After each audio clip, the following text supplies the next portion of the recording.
بسم اللہ الرحمن الرحیم۔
تو مسئلہ نمبر 2073، معاملہ سلف، پیشگی سودا۔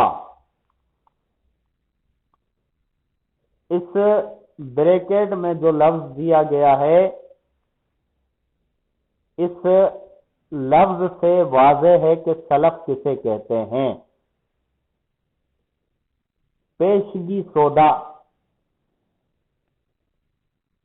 یعنی پہلے کیا تھا؟ ادھار ہم اسے کہتے تھے کہ مال دے دیا ہے، اب اس کی قیمت جو ہے وہ بعد میں لی جائے گی۔ یہ بالکل اس کے الٹ ہے کہ رقم ابھی لے رہا ہے، مال جو ہے وہ بعد میں تحویل میں دے گا۔ اسے معاملہ سلف بھی کہتے ہیں، پیشگی سودا بھی کہتے ہیں۔ تو آگے پڑھتے ہیں۔ معاملہ سلف پیشگی سودا سے مراد یہ ہے کہ کوئی شخص نقد رقم لے کر پورا مال جو وہ مقررہ مدت کے بعد تحویل میں دے گا، بیچ دے۔ لہذا اگر خریدار کہے کہ میں یہ رقم دے رہا ہوں تاکہ مثلا 6 مہینے بعد فلاں چیز لے لوں، اور بیچنے والا کہے کہ میں نے قبول کیا، یا بیچنے والا رقم لے لے اور کہے کہ میں نے فلاں چیز بیچی اور اس کا قبضہ 6 مہینے بعد دوں گا، تو سودا صحیح ہے۔ اسے کہتے ہیں معاملہ سلف، کہ خریدار جو ہے، بیچنے والا جو ہے، وہ اپنی چیز بیچ رہا ہے لیکن ابھی قبضہ نہیں دے رہا، قیمت وصول کر رہا ہے لیکن وہ چیز اس کے حوالے نہیں کر رہا۔ اسے قیمت لیتا ہے اور مدت معین کرتا ہے کہ اتنے عرصے کے بعد اس چیز کا قبضہ میں تمہیں دے دوں گا۔ اور خریدار بھی کیا کرتا ہے کہ بیچنے والے کو قیمت دیتا ہے اور وہ چیز جو خرید رہا ہے اس کا سودا تو کر لیتا ہے لیکن اس کا قبضہ بعد میں لے گا، اس کے لیے مدت معین کی جاتی ہے۔ تو ایسے معاملے کو معاملہ سلف کہتے ہیں، پیشگی سودا کہتے ہیں، اور کہہ رہے ہیں کہ اس طرح کے معاملے کرنے میں کوئی حرج نہیں ہے، اس طرح کا معاملہ کیا جا سکتا ہے۔ اب آ جاتے ہیں مسئلہ نمبر 2074۔ اگر کوئی شخص سونے یا چاندی کے سکے بطور سلف بیچے اور اس کے عوض چاندی یا سونے کے سکے لے تو سودا باطل ہے۔ کہہ رہے ہیں کہ اگر کوئی معاملہ سلف کرے اور سونے کے بدلے میں سونا، سونے چاندی کے بدلے میں سونے چاندی کو عوض کر لے تو یہ معاملہ، یہ سودا باطل ہے۔ لیکن اگر کوئی ایسی چیز یا سکے جو سونے یا چاندی کے نہ ہوں بیچے اور ان کے عوض کوئی دوسری چیز یا سونے یا چاندی کے سکے لے تو سودا اس تفصیل کے مطابق صحیح ہے جو آئندہ مسئلے کی 7ویں شرط میں بتائی جائے گی۔ کہہ رہے ہیں کہ اگر سونے کے بدلے، سونے اور چاندی کے بدلے میں سونا چاندی نہیں ہے بلکہ کوئی اور چیز ہے، یا سونے چاندی کے علاوہ کوئی اور سکے ہیں جن کو سونے یا چاندی کے سکوں کے بدلے میں لے تو سودا صحیح ہے، لیکن اس شرط کے ساتھ جو آئندہ مسئلے میں 7ویں شرط بتائی جائے گی، وہ شرط اگر ہو تو اس صورت میں سودا صحیح ہے، ورنہ سودا صحیح نہیں ہے۔ اور احتیاط مستحب یہ ہے کہ جو مال بیچے اس کے عوض رقم لے، کوئی دوسرا مال نہ لے۔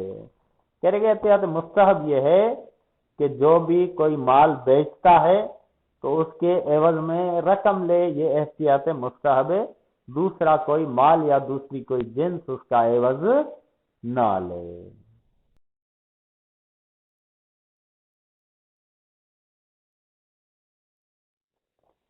اب آ جاتے ہیں کہ معاملہ سلف کی شرطیں، مسئلہ نمبر 2075۔ معاملہ سلف میں 7 شرطیں ہیں۔ 7 شرطوں کے ساتھ معاملہ سلف طے کیا جا سکتا ہے۔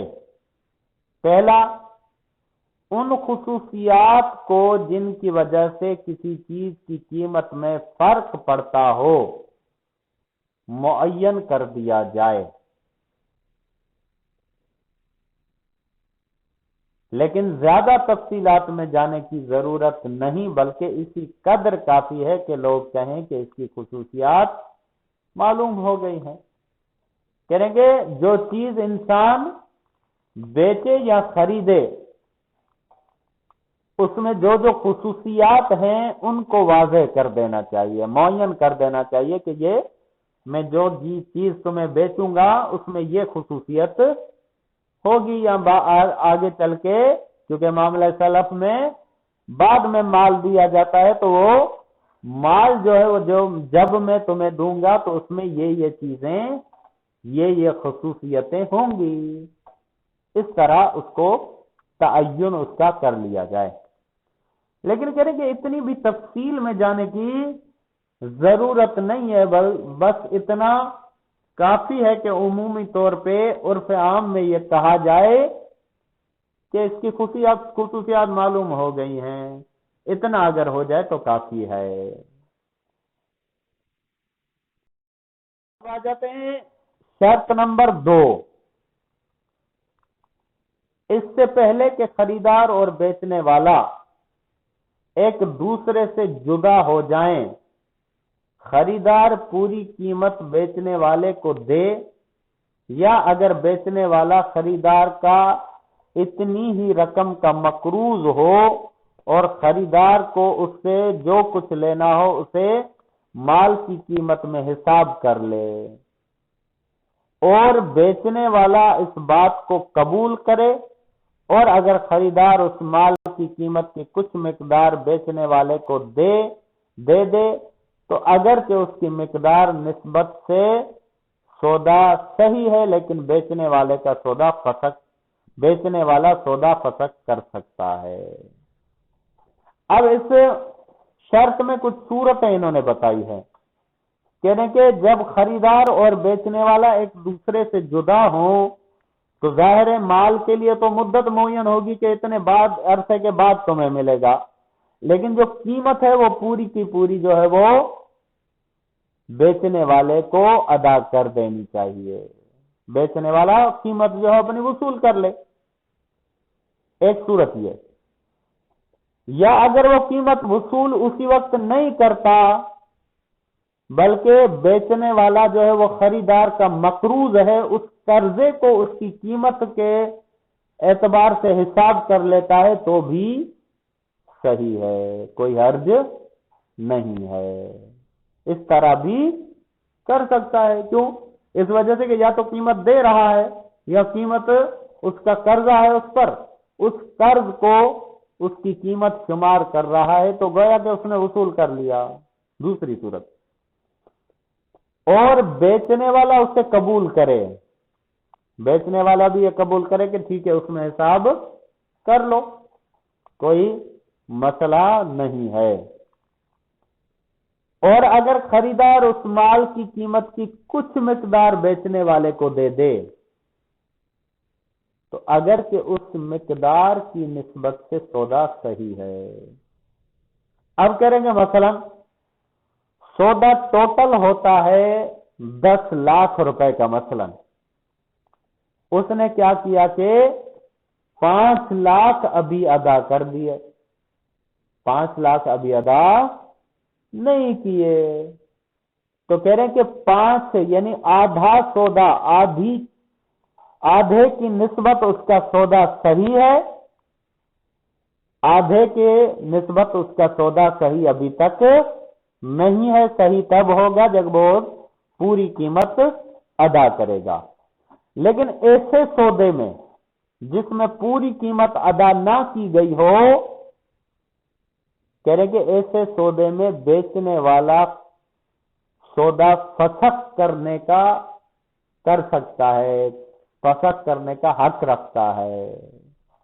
اگر بیچنے والا چاہے کہ اس کی قیمت جو ہے وہ اسے نہیں مل رہی، پورے کی پوری قیمت جو ہے وہ نہیں ملی، اس وجہ سے میں سودا فسخ کرنا چاہتا ہوں، میں سودا ختم کرنا چاہتا ہوں، مجھے پوری قیمت چاہیے، تو اس صورت میں وہ حق رکھتا ہے کہ اپنا سودا فسخ کرے۔ البتہ اگر وہ فسخ نہیں کرتا تو آدھا سودا، آدھا مطلب اگر جیسے کہ ہم نے مثال لی، اس مثال کے اعتبار سے جتنی قیمت دی گئی ہے اس قیمت کی نسبت سودا صحیح ہے، باقی سودا قیمت ادا کرنے کے بعد صحیح ہوگا۔